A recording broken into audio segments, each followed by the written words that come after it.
మాది గౌరిపల్లి గ్రామము, మండల్ తలకొండపల్లి.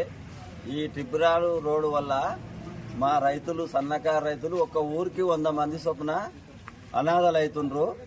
ఈ రోడ్డు వల్ల కొంతమంది ఊరగా భూమి లేకుండా ఏది లేకుండా అనాథలు అయిపోతుండ్రు. దీనివల్ల ఎమ్మెల్యేకి కూడా మేము వినతి పత్రం ఇచ్చినాం, కలెక్టర్కి ఇచ్చినాం, అది ఆర్డీఓకి ఇచ్చినాము, ఎంఆర్ఓకి ఇచ్చినాము. ఎవరు స్పందించినందుకు ఇవాళ మేము వీడికి వచ్చినాము.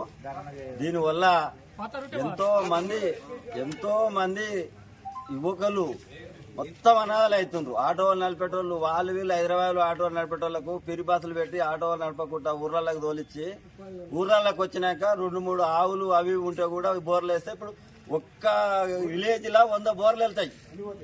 చేదనైతే ఏ ఆఫీసర్ అయినా, ఏ కలెక్టర్ అయినా ఎంకర్వేర్ పెట్టమని, ఎంకర్వేర్ పెట్టి అవి మేము చెప్పింది అబద్ధం అయితే రోడ్ ఆడంగానే వేసుకోమని. ఒక్క విలేజ్కి 100 బోర్లు అనాథలు అయినాక ఇన్ని రోడ్ ఎవరి కొరకు వేస్తున్నట్టు, ఎవరిని బాగుపరిచేటందుకు రోడ్ వేస్తున్నారు వీళ్ళు. వీళ్ళందరూ ఎకరా 2 ఎకరాల అమ్ముకొని వీళ్ళు గుండాలు కావాలన్నా, రౌడీలు కావాలన్నా ఊర్లలో పిల్లలంతా ఉపాధి పోయినాక ఏం చేస్తారు? ఈయనిచ్చే పైసలకు తల్లిదండ్రులను కొట్టి చంపడమే తప్ప వీళ్ళు ఇచ్చే పైసలతోటి ఒక్కడు కూడా బాగుపడాడు. పక్కన మళ్ళీ కొననీక పోతే 4 ఎకరాలు పోయినోనికి 1 ఎకరా కూడా పొలం రాదు, 1 ఎకరా పొలం కూడా రాదు. ఇవన్నీ దృష్టిలో పెట్టుకొని ఈ తిబ్రాల రోడ్డు మార్చాలి. మార్చకపోతే ఇంతటితోటి అయిపోదు. వాళ్ళు రాళ్ళు మాత్రం ఏ మాత్రం ఎవరు చిలకలాలకు వచ్చినా కానీ ఏ ఊళ్ళో మాత్రం అన్ని ఊర్లలో జతాయి కొడతాం.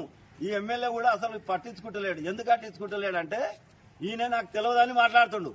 నేనే పోయి అడిగిన, నాకు తెలియదని మాట్లాడుతాను. నాకు తెలియదని మాట్లాడితే కోమటిరెడ్డి వెంకటరెడ్డి ఏం చెప్తుండు, దీని మినిస్టర్ లోకల్ ఎమ్మెల్యే ఏం చెప్తే అదే చేస్తామని అంటుడు.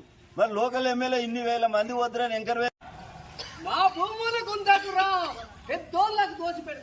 మా భూములు గుంతకురా, కొట్టకురా.